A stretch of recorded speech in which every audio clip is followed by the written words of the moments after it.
মধ্যপ্রাচ্যের পরিস্থিতি এখন কিছুটা শান্ত। ইরান ইসরায়েল যুদ্ধের রেশ আপাতত কাটছে, বাইরে উত্তেজনার রেশ নেই। তবে বুকে একরকম বারুদ পোড়া গন্ধ আছে। ইরান তৈরি হচ্ছে এক ভবিষ্যৎ আক্রমণ মোকাবেলায়। আর ইসরায়েল করছে ষড়যন্ত্র, যে ষড়যন্ত্রের বিষ দাঁতে আবারও বিল হয়ে উঠতে পারে মধ্যপ্রাচ্য। বিশ্বের দুই প্রধান শক্তির মধ্যকার এই অদৃশ্য লড়াইয়ে এবার নতুন মাত্রা যোগ হতে যাচ্ছে। যুক্তরাষ্ট্রের কংগ্রেসে উত্থাপিত একটি প্রস্তাবিত বিল বদলে দিতে পারে গোটা যুদ্ধের সমীকরণ। এই বিল পাশ হলে যুক্তরাষ্ট্রের সর্বাধুনিক যুদ্ধবিমান এবং বিধ্বংসী বোমা ব্যবহারের সুযোগ পেতে পারে ইসরায়েল। সম্প্রতি ইরানের ভেতরে একাধিক উচ্চ পর্যায়ের সামরিক অবস্থান লক্ষ্য করে হামলা চালিয়েছে ইসরায়েল। এই অভিযানে ইরানের কয়েকজন শীর্ষ সামরিক কমান্ডার নিহত হয়েছেন, কিছু গুরুত্বপূর্ণ স্থাপনাও ধ্বংস হয়েছে। ইরানও পাল্টা জবাবে ইসরায়েলকে ধসিয়ে দিয়েছে। পরিস্থিতি সামাল দিতে মার্কিন B-2 বিমান হায়ার করতে হয়েছে ইসরায়েলকে। যুক্তরাষ্ট্রকে দিয়েই ইরানে ফেলতে হয়েছে বাংকার ব্লাস্টার বোম।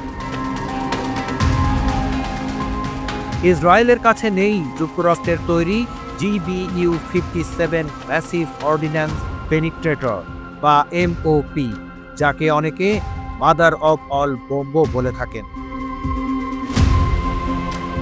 এই বিধ্বংসী বোমার ওজন প্রায় 30,000 পাউন্ড।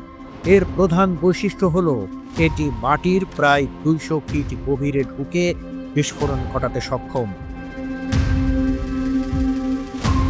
পারমাণবিক বাংকার বা সুসংরক্ষিত ভূগর্ভস্থ ঘাঁটি ধ্বংস করতে এই অস্ত্রের কার্যকারিতা ব্যাপক বলে দাবি করা হয়। তবে এই বোমা বহনে সক্ষম যুক্তরাষ্ট্রের B-2 স্প্রিট স্টেলথ বোমারু বিমানের সংখ্যা মাত্র 19টি, আর এটি কখনো কোনো মিত্র রাষ্ট্রকে দেয়নি ওয়াশিংটন। কিন্তু মার্কিন কংগ্রেসে উত্থাপিত নতুন একটি বিল বলছে ভিন্ন কথা।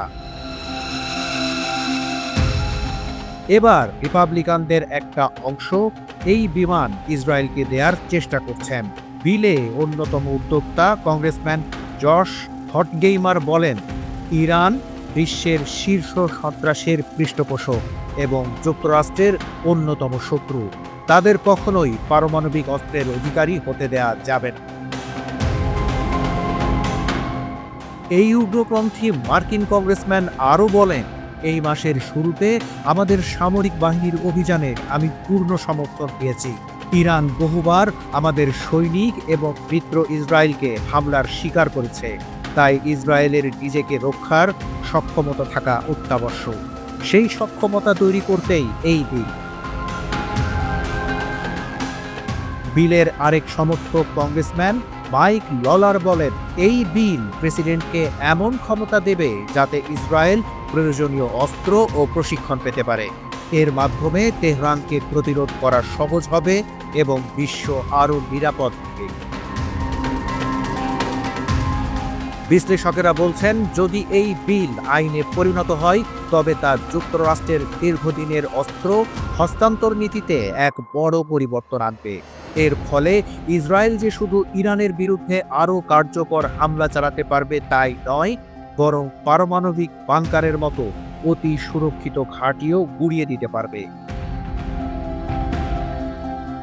তবে এই নিয়ে আন্তর্জাতিক অঙ্গনে উদ্বেগও বাড়ছে। মধ্যপ্রাচ্যে নতুন করে অস্ত্র প্রতিযোগিতার ঝুঁকি তৈরি হতে পারে বলে আশঙ্কা করছেন অনেকে। বিশেষত ইরান যদি এই পদক্ষেপকে উস্কানি হিসেবে দেখে তবে তারা পাল্টা ব্যবস্থা নিতে পারে, যার ফলাফল হতে পারে আরও একটি বড় সংঘাত। ইতিমধ্যে ইরান জানিয়েছে তারা প্রয়োজনীয় পদক্ষেপ নিতে প্রস্তুত এবং তাদের প্রতিরক্ষা সক্ষমতাও যথেষ্ট শক্তিশালী। বিশ্ব এখন তাকিয়ে আছে যুক্তরাষ্ট্রের কংগ্রেস এবং হোয়াইট হাউসের পরবর্তী সিদ্ধান্তের দিকে। যুদ্ধ কি আরও এক ধাপ এগিয়ে যাবে নাকি কূটনৈতিক পথেই মিলবে সমাধান, তারই প্রতীক্ষা।